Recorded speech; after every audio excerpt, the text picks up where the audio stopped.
हमारे इंडिया में टोरेक्स कोरेक्स नहीं आती थी, ऐसे पी जाते थे और फिर नशे में झूम रहे हैं। आप जिस पानी से आप खाना बनाते हो या जिस पानी से आप टट्टी धोते हो वो एक ही पानी होता है। हमारा यहाँ 12 से 15 डॉलर आपका रोटी का लग जाएगा, तो उसमें आपकी जेब कटने वाली है।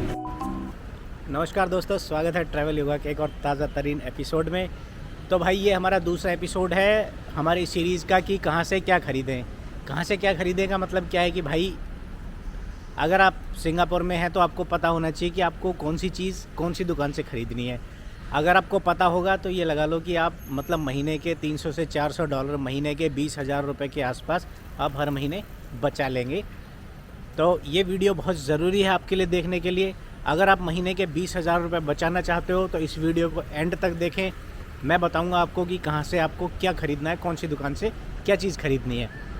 तो गाइस मैं निकल गया हूँ अभी घर से। शाम का समय है, शाम के करीबन 7 बज रहे हैं, 7 या पौने 7 बज रहे हैं और मैं जा रहा हूँ अभी मार्केट की तरफ। तो गाइस हमारी ज़िंदगी में सबसे इम्पोर्टेंट चीज़ होती है सब्ज़ी। तो अब सबसे पहले बात करेंगे कि आपको सब्ज़ी कहाँ से ख़रीदनी है, कौन सी दुकान से ख़रीदनी है। क्योंकि यहाँ पर चाइनीज़ दुकानें भी हैं और मेरे जो बड़ी बड़ी दुकानें होती हैं उसको सुपर मार्केट बोलते हैं, तो सुपर मार्केट्स भी हैं, इंडियन स्टोर्स भी हैं। तो आपको सब्ज़ी कहाँ से ख़रीदनी चाहिए। तो भाई मेरे सामने है ये सुपर मार्केट, इसको बोलते हैं जायंट। आपको सिंगापुर में बहुत जगह मिल जाएंगे, जगह मिल जाएंगे। तो यहाँ बेसिकली आपको फ्रूट्स भी मिल जाएंगे ये पूरा। तो भाई जायंट है मेरा सुपर मार्केट की कैटेगरी में आता है। जायंट के अंदर से ही आपको सब कुछ मिल जाता है बेसिकली खरीदने के लिए। आप सब्ज़ी लें या फिर कुछ इंडियन सामान नहीं मिलेगा, इंडियन ग्रोसरी आपको नहीं मिलेगी, कुछ मसाले मिल सकते हैं। तो जायंट में सब्जियां मिलती हैं और फ्रूट्स मिलते हैं। आगे चलते हैं, एक और दूसरा सुपर मार्केट है वो मैं आपको दिखाता हूँ। तो भाई अभी शाम का टाइम है और फूड कोर्ट में काफ़ी भीड़ लगी हुई है। लोग खाना वाना खा रहे हैं, कुछ लोग ड्रिंक्स वगैरह भी ले रहे हैं। तो चलते हैं आगे की तरफ। तो भाई मेरे सामने है अभी प्राइम सुपर मार्केट। ये प्राइम सुपर मार्केट है, इसकी भी बहुत सारी ब्रांचेज़ हैं सिंगापुर में। और यहाँ आप देखेंगे कि बहुत सारी सब्जियाँ मिल रही हैं। ये भी सुपर मार्केट है, इसमें भी सब कुछ ही मिलता है अंदर। तो भाई एक सुपर मार्केट और है जिसको बोलते हैं फेयर प्राइस। वो मेरे घर से थोड़ा सा दूर है तो वो मैं आपको दिखा नहीं सकता। तो बेसिकली अब मैं बताता हूँ आपको सब्ज़ी कहाँ से ख़रीदनी है। भाई अगर आप सिंगापुर में सब्ज़ी ख़रीदना चाहते हो ना, एक सामने इंडियन शॉप भी है, मेरे सामने इंडियन शॉप भी है। तो सब्ज़ी की मैं बात बता देता हूँ भाई। इंडियन शॉप से अगर आप लिटिल इंडिया में नहीं रहते हो, उसके अलावा आप इंडियन शॉप से कभी भी सब्ज़ी मत ख़रीदना, क्योंकि महंगी मिलती है। क्योंकि ये लोग इंडिया से मंगवाते हैं तो उस केस में इनको काफ़ी महंगी पड़ती है और इतना फ्रेश भी नहीं मिलता है।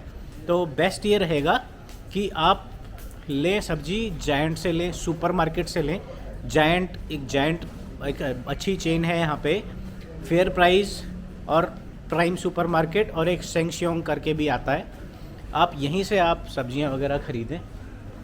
वरना जैसे जो मेरे वेट मार्केट यहाँ पे बोलते हैं कि जैसे अभी मैं हर HDB ब्लॉक में एक वेट मार्केट होता है। वहाँ पे क्या होता है कि लोग जैसे अपने सब्जी मंडी लगती है ना, तो ऐसे ही मंडी लगती है, आप वहाँ से भी ले सकते हैं। स्पेशली इंडियन शॉप से आप ना ख़रीदें। तो भाई मेरा 4 साल का एक्सपीरियंस है, मैं बताता हूँ आपको। जैसे मैं एग्ज़ाम्पल देता हूँ आपको पालक का। तो भाई पालक ये लगा लो कि मैं इंडियन दुकान से $4 की एक गड्डी ख़रीदता था, यानी 250 रुपये की पालक की एक गड्डी आती है। लेकिन अगर मैं पालक ख़रीदता हूँ मेरे सुपर मार्केट से, जैसे मैं फेयर प्राइस से ख़रीद रहा हूँ या जायंट से ख़रीद रहा हूँ या मैं प्राइम से ख़रीद रहा हूँ, तो वो पालक की गड्डी जैसे अभी जो जायंट में आ रही है $2 की 3 गड्डियाँ आ रही हैं। मतलब इतना प्राइस डिफरेंस यार। तो मतलब वो पालक है, चाहे चाइना का हो, चाहे मेरा मलेशिया का हो, लेकिन भाई पालक तो पालक है ना। ठीक है, हरी सब्जियाँ, गुण तो उसमें वही है। तो ऐसा कुछ है नहीं कि भाई इंडिया का पालक खाओगे तो आप ज़्यादा तगड़े बन जाओगे। तो ये होगी पालक की। उसके बाद सबसे जो महंगी चीज़ आती है भाई, ये आती है मेरी फूल गोभी। भाई मेरी कॉलीफ्लावर तो इतनी महंगी। इंडियन दुकान पे जाओगे आपको $4 से $5 की एक फ्लावर देगा। और वही आप अगर सुपर मार्केट में जाते हो ना, तो सुपर मार्केट में आपको ये लगा लो $2 या $2.5 का आपको एक कॉलीफ्लावर का आपको एक फ्लावर मिल जाएगा। इतना डिफरेंस है। बाकी की और भी अगर मैं बाकी की सब्जियों की बात करूं, टमाटर हो गया या मेरी तोरैया हो गई, घिया हो गई हैं, तो मोस्टली यार ये चीज़ें ना आपको इंडियन दुकान पे आपको थोड़ा सा महंगा ही पड़ेगा। सुपर मार्केट में जाओगे, सुपर मार्केट में आपको बढ़िया मिल जाएगा, आपका प्राइस सही रहेगा। तो ये होगी मेरी सब्ज़ी की बात। तो बेसिकली आप इंडियन स्टोर से क्या ख़रीदेंगे, आप ज़्यादा मसाले ख़रीद लें, ठीक है, आप डोसा बैटर ख़रीद लें, या फिर आपका जो भी काजू बादाम या कुछ भी होता है आप वो ख़रीद लें। तो ये सब चीज़ें बेस्ट रहेगा कि आप इंडियन दुकान से ख़रीदें। सब्जियों के मामले में मैं रिकमेंड नहीं करूँगा आप इंडियन दुकान पे जाओ, मैं खुद प्रेफर नहीं करता। मैं 4 साढ़े 4 साल से मैं रह रहा हूँ, तो मैं अब नहीं जाता, पहले मैं जाता था, लेकिन अभी मुझे लगता है कि यार बहुत घाटा है, लूट ज़्यादा है यार मतलब। तो भाई अब बात करेंगे फल फ्रूट की। फल फ्रूट वगैरह अगर आपको ख़रीदने हैं तो आप सुपर मार्केट से फल फ्रूट ना ख़रीदें। सुपर मार्केट में फल फ्रूट काफ़ी महंगे मिलते हैं।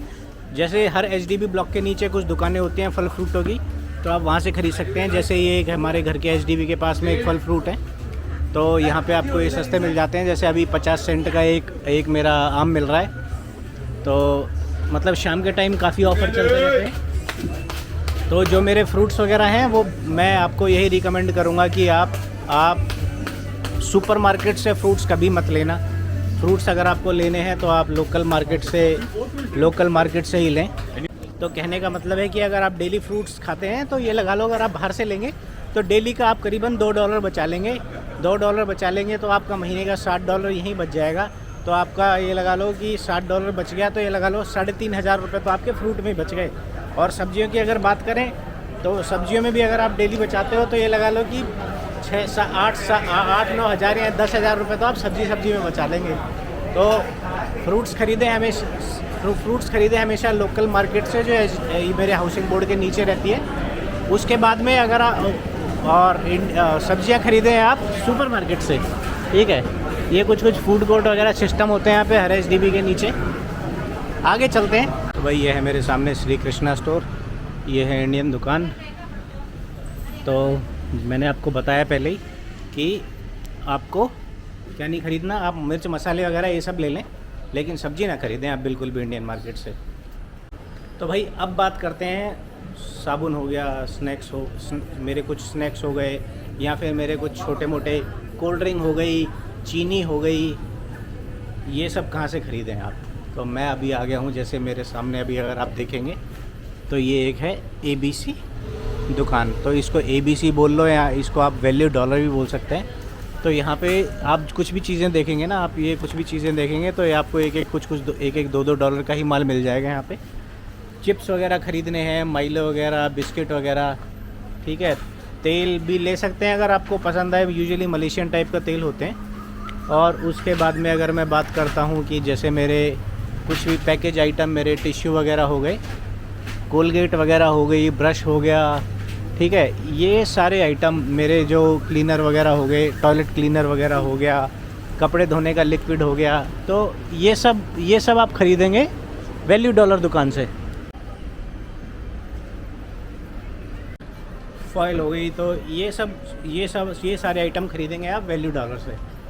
वैल्यू डॉलर से नहीं ख़रीदेंगे, यहाँ पे भाई इतना सस्ता सामान मिलता है कि आप ये लगा लो कि मतलब ऐसे कुछ आइटम तो इतने सस्ते हैं कि भाई वो इंडिया से भी सस्ते हैं। मतलब $1 में हैंड वॉश आ जा रहा है यार। मतलब ये लगा लो हैंड वॉश जैसे मैं कई बार लेता हूँ, $1 का आता है। $1 का मतलब है कि यार 60 रुपये का उसमें लिक्विड भी आ रहा है, प्लस मेरी प्लास्टिक की बोतल के साथ में आ रहा है। तो इस 60 रुपये का तो भाई हैंड वॉश बोतल के अंदर तो इंडिया में भी नहीं आता। मेरे टिश्यू हो गए, $1 के मेरे टिश्यू आ जाते हैं, वेट टिश्यू। इंडिया में वेट टिश्यू ही लगा लो 120 रुपये के 2 या $2.5 के आते हैं एक पैकेट। यहाँ पे $1 का बड़ा पैकेट मिल जाता है यार। तो इस चीज़ का ध्यान रखना। ये भी जितनी भी चीज़ें मैंने आपको बताई हैं ये सब आपको वैल्यू डॉलर से ख़रीदनी है। तो आप महीने का 4 से 5 हज़ार रुपये आप वैल्यू डॉलर से ख़रीद के बचा लेंगे आप। तो भाई अब बात करते हैं दवाइयों की। मैं आ गया हूँ दवाइयों की दुकान के पास। तो मेरे सामने है दवाइयों की दुकान। ये जैसे वाटसन अगर आपको दिख रहा होगा, ये वाटसन है। इसके आगे तो भाई सिंगापुर में मतलब 2 ही ऑप्शन है दवाइयों के। एक तो मतलब मेरा वाटसन होता है और एक मेरा गार्जियन फार्मेसी होता है। तो दवाई इस यहाँ तो आपको पैरासीटामोल वगैरह या खांसी जुकाम की दवाई वही मिलती है।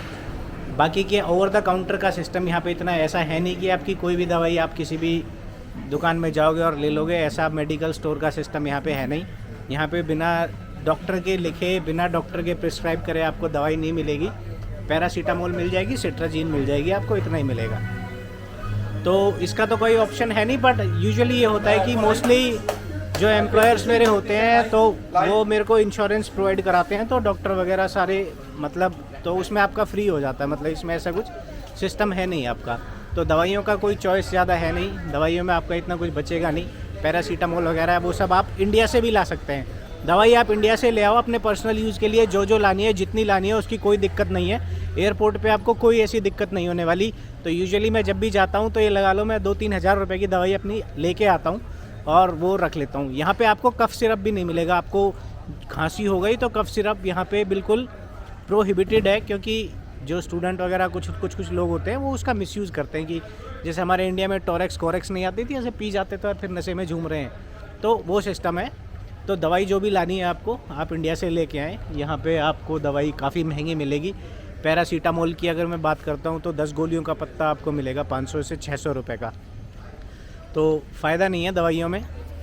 तो भाई अब बात करते हैं, क्योंकि आप सिंगापुर आने वाले हैं और सिंगापुर में आपको खाने की दिक्कत होने वाली है, क्योंकि आप शायद हो सकता है कि आप जहाँ पे रह रहे हो वहाँ पे आपको कुकिंग अलाउड ना हो। तो उस केस में क्या करना है कि कुकिंग अलाउड नहीं है तो ऑफकोर्स आप खाना बाहर ही खाएँगे। तो सिंगापुर में 2 सिस्टम होते हैं, एक तो जैसे मेरे फूड कोर्ट सिस्टम होता है, यहाँ पे हर 3-4 एचडीबी के नीचे फूड कोर्ट की कुछ दुकानें होती हैं। उन दुकानों में आप इंडियन दुकान देखें, आप खाना खा लें। तो अगर आप फूड कोर्ट में खाना खाते हैं तो आपको $5 से $6 के बीच में आपको एक टाइम का भरपेट खाना मिल जाएगा। $5 से $6 का मतलब है कि 300 से 350 रुपये के आसपास आपको एक टाइम का भरपेट खाना मिल जाएगा। वहीं अगर आप रेस्टोरेंट में जाते हैं, जैसे हमारे यहाँ इंडिया में होते हैं ना, एक भोजनालय होते हैं जहाँ पे हमारे ट्रक वाले भाई खाना खाते हैं सस्ता वाला, और एक होता है हमारे बड़े बड़े रेस्टोरेंट हल्दीराम टाइप के। तो यहाँ पे अगर आप इंडियन रेस्टोरेंट में जाओगे तो भाई उसमें आपकी ये लगा लो जेब कटने वाली है। वहाँ पे एक रोटी भी खाओगे तो $3 की एक रोटी मिलेगी। सब्जी लेंगे तो सब्जी ये लगा लो यहाँ पे ये मतलब एक कटोरी जो हमारी जो एक आती है वो करीबन $15 का, अभी जो स्टैंडर्ड ऑन एन एवरेज जो प्राइस है मेरा $14 से $15 का मेरा प्राइस है। तो $14 से $15 के आसपास आपको एक वो मिलेगा, एक सब्जी मिलेगी, प्लस आपको अगर आप 4 रोटी खाते हो तो ये लगा लो कि आप 4 या 12 से $15 आपका रोटी का लग जाएगा। तो उसमें आपकी जेब कटने वाली है। ऑन एन एवरेज रेस्टोरेंट पे जो मेरा प्राइस होता है वो करीबन होता है मेरा $30 पर पर्सन का इतना आ जाता है। जैसे हम लोग कभी कभी महीने में 1-2 बार हम चले जाते हैं, क्योंकि वहाँ पे नान वगैरह वो सब अच्छा मिल जाता है यार, अच्छी लोकेशन पे। तो ये है इम्पोर्टेंट। तो $30 एक टाइम का खाना आप ऑफकोर्स डेली नहीं अफोर्ड कर सकते, कोई भी नहीं कर सकता है यार नौकरी करने वाला। तो खाना आप मतलब फूड कोर्ट में ही खाएं। जैसे मेरे सामने अगर आप साइड में देख रहे होंगे तो ये फूड कोर्ट वगैरह है। तो ये सब लोग देखो कितने सारे यहाँ पे लोग जितने भी हैं मेरे, सब फूड कोर्ट में खाना खा रहे हैं। तो इस चीज़ का ध्यान रखें, अगर खाना अलाउड नहीं है आपको घर पे बनाना तो आप फूड कोर्ट में खाना खा सकते हैं। तो भाई उसके बाद में आता है कि आपका सबसे बड़ा खर्चा, अगर आपके बच्चे हैं और या फिर अगर आप डेली दूध पीते हैं तो दूध का आपका बड़ा खर्चा होने वाला है। तो दूध का मैंने आपको पिछली वीडियो में बताया था कि आप कौन सा दूध खरीदें और कैसे वाला दूध खरीदें, वो आप वीडियो जाके चेक कर सकते हो। हालांकि मैं आपको दोबारा बता देता हूँ कि अगर आप UHT मिल्क पीते हो, यानी आपका जो बंद डब्बे के अंदर, गत्ते के डब्बे के अंदर जो दूध आता है मेरा, वो ख़रीदते हो आप, तो वो आपको सस्ता पड़ेगा। प्लस अगर आप फ्रेश मिल्क खरीदते हो मीजी वगैरह का, वो आपको महंगा पड़ेगा। वो $6.5 का वो $6.5 का आता है मेरा 2 लीटर्स। और उसके बाद जो मेरा जो गत्ते के दूध, जो गत्ते वाला आता है जो ख़राब नहीं होता 6-6 1-1 साल तक, वो आपको मिल जाएगा $4 का, आपको 2 लीटर मिल जाएगा। तो 2 लीटर दूध में आप ये लगा लो आप $2.5 के आसपास बचा लेंगे। उसके बाद आपको इससे भी अगर सस्ता ऑप्शन चाहिए तो मैं आपको बताता हूँ कि आप जाएंगे लिटिल इंडिया में मुस्तफ़ा में जाएंगे। मुस्तफ़ा में जाके आप 12 लीटर का एक मेरा पूरा बड़ा कार्टन आता है, 12 लीटर का कार्टन आपको पड़ेगा $20 का, $18 से $20 के बीच में पड़ेगा। आप वो ले लें। अगर आप UHT मिल्क पी सकते हैं, मतलब दूध तो यार दूध ही होता है, उसमें ऐसा कोई डिफरेंस नहीं है। तो आप चाहे UHT मिल्क पी लें, चाहे आप ठंडे वाला जो रेफ्रिजरेटेड वाला होता है जिसको फ्रेश बोलते हैं, फ्रेश तो वो भी नहीं होता, वो भी 10, 12, 15 दिन तक उसकी लाइफ होती है, तो आप वो ले लें। लेकिन मुस्तफ़ा जाएंगे तो आप बहुत काफ़ी पैसा बचा लेंगे अगर आपके छोटे बच्चे हैं तो, या फिर अगर आप वो यूज़ नहीं करते तो आप चाय वाय बनाने में अपना यूज़ कर सकते हैं उसको। तो यार ये कुछ एक्सपेंसेस हैं जो मैंने आपको बताया कि आपको कहाँ से क्या ख़रीदना है। और इसके अलावा तो कुछ है नहीं यार। और डेली यूज़ में तो देखो मेट्रो का खर्चा है, उसको तो हम बचा ही नहीं सकते। मेट्रो में तो मेट्रो में तो जाना ही पड़ेगा। हाँ, अगर आपका ऑफिस वगैरह पास है तो आप साइकिल ले लो यहाँ पे, तो साइकिल से जाओ, तो उससे भी आप महीने अपना दिन का दो से $3 बचा सकते हैं अगर आपका ऑफिस पास में है। बाकी बात रही मेरी यूटिलिटीज़ बिल की, जैसे अगर आपने पूरा घर ले रखा है तो आपका मतलब यूटिलिटी बिल जैसे बिजली का बिल हो गया, पानी का बिल हो गया, वो कितना आएगा। यूजुअली जो होता है मेरा यार मतलब ना, पानी का बिल थोड़ा सा हमेशा ऊपर ही रहता है बिजली के उससे, क्योंकि पानी की थोड़ा समस्या रहता है सिंगापुर में, क्योंकि सिंगापुर इंपोर्ट करता है पानी मलेशिया से। तो और फिर इंपोर्ट करने के बाद भी उस पानी को पूरा रिफ़ाइन करता है, मतलब आरओ उसको फ़िल्टर करके फिर उसके बाद फ़िल्टर्ड पानी घर में भेजता है। तो आप जिस पानी से आप खाना बनाते हो या जिस पानी से आप टट्टी धोते हो वो एक ही पानी होता है। यहाँ पे आरओ यूजुअली लोग यूज़ करते नहीं हैं। तो पानी की क्वालिटी ज़बरदस्त है यार यहाँ पे। इस चक्कर में पानी थोड़ा महंगा रहता है, बिजली के से ऊपर ही रहता है, तो पानी का थोड़ा आप बचा सकते हो। कि आप मतलब जैसे बर्तन धो रहे हो तो इंडिया में क्या होता है कि हम पूरा मतलब टैप को ओपन कर देते हैं और पूरा पानी दबा के जा रहा है, लेकिन यहाँ आप थोड़ा कंट्रोल करना पड़ेगा कि पानी को थोड़ा कम खोलें, कम यूज़ करें। बाकी बिजली का ऐसा है यार, बिजली का अगर आप मतलब यहाँ पे इतना टेम्परेचर इतना ज़्यादा रहता नहीं, क्योंकि 30 से 35 डिग्री के आसपास, मतलब 35 डिग्री मैक्सिमम या इतना टेम्परेचर रहता है। अगर आप इतना बियर कर सकते हो कि भाई मैं तो दिल्ली से हूँ, तो दिल्ली में गर्मी पड़ती है ज़बरदस्त, तो मुझे यहाँ का टेम्परेचर बहुत सही लगता है। कभी कभी थोड़ी उमस ज़्यादा हो जाती है तो एसी ना चलाएं।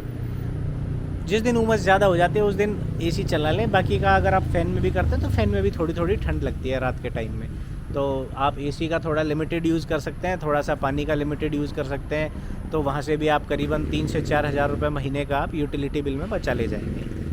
तो मेरे भाई इस वीडियो को यहीं ख़त्म करते हैं। वीडियो बहुत लंबी होती जा रही है, हो सकता है मैं इस वीडियो का एक नया पार्ट और बनाऊं।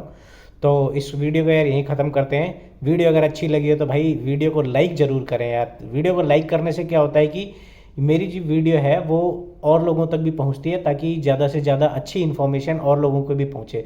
तो वीडियो को लाइक ज़रूर करें। अगर चैनल को सब्सक्राइब नहीं करा तो भाई चैनल को सब्सक्राइब कर दो यार, बेल आइकन दबा दें। तो भाई वीडियो को ख़त्म करते हैं। Until then bye bye, take care, जय हिंद।